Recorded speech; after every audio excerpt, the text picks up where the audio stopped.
Okay, after about a week and a half, 2 weeks just about, the garden restoration is just about complete. So I brought in 8 yards of compost and filled up both of these beds and this one on this side.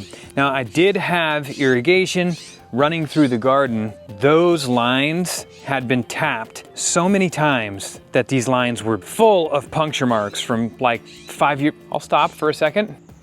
Boy, it's been about a year since I've shot garden videos. I forgot how noisy this blue jay is. Oh, but after you.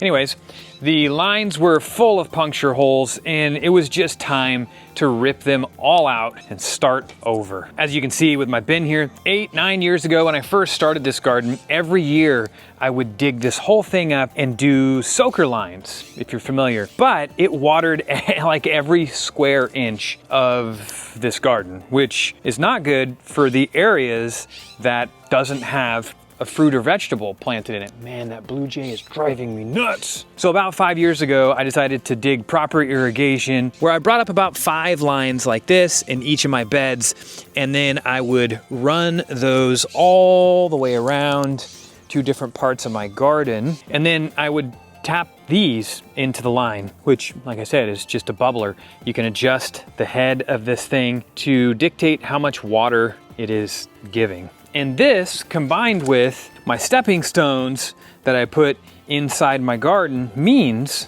the only areas of the beds that are getting water are the places that actually have something planted.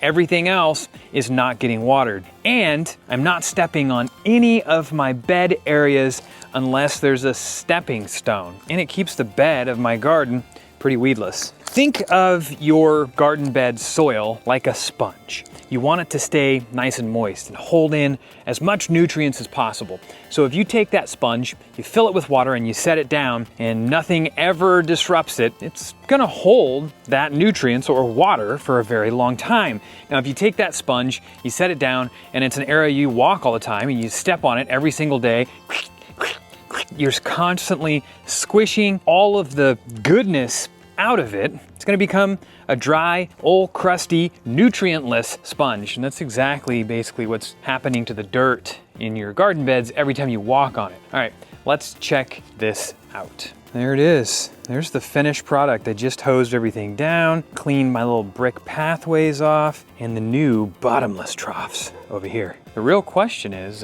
what would you like to see me plant in that garden? Make a good enough suggestion. Maybe I'll name some of the plants after you, and we'll see if I can keep them alive this year.